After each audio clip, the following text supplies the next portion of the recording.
ہاں جی کیا کہا؟ بہت گناہگار ہو؟ جی گناہگار انسان جس نے بہت گناہ کیے ہوں کیا وہ اللہ کا ولی بن سکتا ہے؟ شیخ ابو بکر حواری، آج تو ہم یہ کہیں گے علیہ الرحمہ، یہ بڑی ولایت کے مالک شیخ ابو بکر حواری ساری زندگی، شیخ صاحب کی ساری زندگی قتل و غارت گری اور ڈاکہ زنی میں گزری، ساری زندگی قتل و غارت گری اور ڈاکہ زنی میں گزری، لیکن ایک ایسا لمحہ آیا، ایک ایسا لمحہ آیا، اب اس لمحے کی ڈیٹیل ہم کسی اور محفل میں بتائیں گے، ایک ایسا لمحہ آیا کہ اللہ پاک راضی ہو گیا اور اللہ نے بخش دیا، اللہ نے بخش دیا، آخر اسلام کا دیدار ہوا خواب میں، اور اس کے بعد جب وہ اللہ کے راستے پہ آئے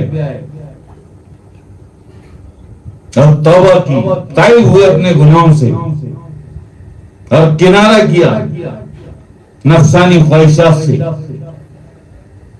اور اللہ اللہ میں لگ گئے اور ایسا ذکر کیا، ایسا ذکر کیا، ایسا ذکر کیا اللہ کا کہ اللہ پاک نے ولایت عطا کی، اور اس کے بعد اتنے بڑے ولی بنے، ایسے طاقتور ولی بنے کہ آج ہم شیخ ابو بکر حواری علیہ الرحمہ کہتے ہیں۔ اللہ پاک کی کریمی اور کبریائی کے سامنے تو کیا اور تیرے گناہ کیا،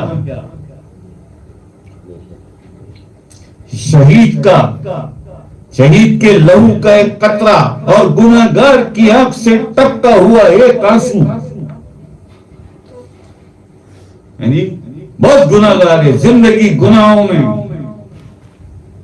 بدکاریوں اور سیاہ کاریوں میں گزر گئی، بہت گناہگار ہے، کتے کی طرح زندگی گزاری گناہوں میں،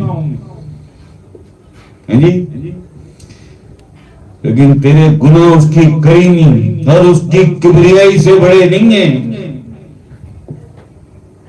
وہ انتظار کرتا ہے، بہت گناہگار ہے لیکن جانے کب تائب ہو جائے۔ توبہ کا دروازہ تو اس وقت آپ پر بند ہوتا ہے جب نزا کا عالم طاری ہوتا ہے، توبہ کا دروازہ تو اس وقت بند ہوتا ہے نا، توبہ کا دروازہ کھلا ہوا ہے نا، تو توبہ کرنے والا بن، ساری زندگی اپنے گناہوں کو لے کے بیٹھا رہا تو توفیق ہی نہیں ہوگی توبہ کی، استغفار کی، تو جھک جاؤ اس کی بارگاہ میں، جھک جاؤ اس کی بارگاہ میں، بیٹھ اس کے ذکر میں، یاد کر، اپنی تنہائیوں میں اسے یاد کیا کر، جب تنہائیوں میں اسے یاد کرے گا، راتوں کو اٹھ کر نفلی نمازیں پڑھے گا، تہجد پڑھے گا، دعا کے لیے ہاتھ اٹھائے گا، اپنی بدکاریوں، حرام کاریوں اور سیاہ کاریوں پر نظر ڈالے گا، اور پھر اس کی کریمی اور کبریائی کو دیکھے گا تو آنکھوں میں آنسو آ جائیں گے، آپ دیدہ ہو جائے گا، بس ان آنسوؤں سے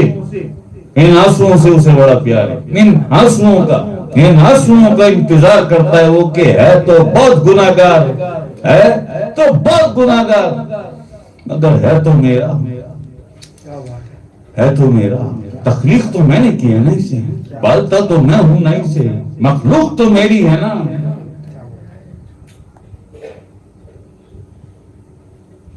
مخلوق تو میری ہے، نیکوکاروں سے نہیں، وہ گناہگاروں سے بھی پیار کرتا ہے، مگر کون سے گناہگار؟ جو اپنے گناہوں کا،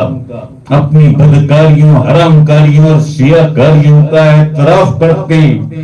پشیمان ہوتے ہیں، نادم ہوتے ہیں اپنے گناہوں پر، اپنی بدعمالیوں پر، جو پشیمان ہوتے، جو نادم ہوتے ہیں، جو اعتراف کرتے، اللہ پاک ان گناہگاروں سے بھی راضی ہوتا ہے اور راستہ دیتا ہے انہیں کہ آ جائے اس راستے پر، کر لے توبہ، پڑھ لے استغفار، اور اس کے بعد ذکر کر، میرا ذکر کر، مجھے یاد کر، غالب ہے میری کریمی تمہارے گناہوں پر، غالب ہے میری کریمی، میں ہوں معاف کرنے والا، میں ہوں بخشنے والا، میں ہوں درگزر کرنے والا، میں ہوں غفور بھی اور رحیم بھی، رجوع کر میری طرف۔ اللہ پاک بہت بڑا ہے یار, بہت بڑا ہے. خدا کی قسم, جتنا وہ نیکوکاروں کا اتنا گنہگاروں کا بھی تو ہے. انہیں ہم نے بتایا تھا نا بھی 3-4 دن پہلے محفل ذکر کے بعد جو بات ہوئی کہ شب قدر میں پہلے آسمان پر آ جاتا ہے, آج میں اپنے گنہگاروں کی بھی سنوں گا جن کی دعاؤں کو فرشتے روک لیتے ہیں, پہنچنے نہیں دیتے مجھ تک. یہ تو ڈیوٹی والے فرشتے نہیں آنے دیں گے, میں خود چلا جاتا ہوں. جب ان کی دعائیں پہنچیں گی, اس سے پہلے وہ فرشتوں کے پاس پہنچے اور میں اس سے پہلے قبول کر لوں گا, میں اس سے پہلے ان کی دعائیں کو, آج میں اپنے گناہگاروں کی بھی سنوں گا. تو اللہ پاک بہت بڑا یار. اللہ کا ذکر کرو, استغفار پڑھو, درود پاک, سلاموں کے نذرانے, ہاں جی, اور اس کے بعد آپ دیدہ ہو کر باغ رب العزت میں ہاتھ اٹھاؤ, اللہ پاک کے دربار میں, دربار الہی میں جھولیاں پھیلاؤ. کیوں نہیں عطا کرے گا یار؟ وہ بخشنے والا ہے, وہ رحیم بھی ہے, وہ کریم بھی ہے, وہ عطا کرنے والا ہے, وہ درگزر کرنے والا ہے. تو بن جانا ایسا. لیکن اس کے لیے سب سے پہلا کام کہ تجھے سب سے پہلے اپنے گناہوں کا اعتراف کرنا ہوگا, پشیمان ہونا ہوگا, نادم ہونا ہوگا, دل سے, زبان سے نہیں, زبان سے نہیں, دل سے. اور وہ دیکھے تیرے دل کی طرف کہ پشیمانی ہے, ندامت ہے, اسے اعتراف ہے کہ میں گناہگار ہوں, اللہ پاک بہت گناہگار ہوں, معاف کر دو. وہ معاف کرنے والا ہے, بڑا مہربان اور نہایت رحم والا.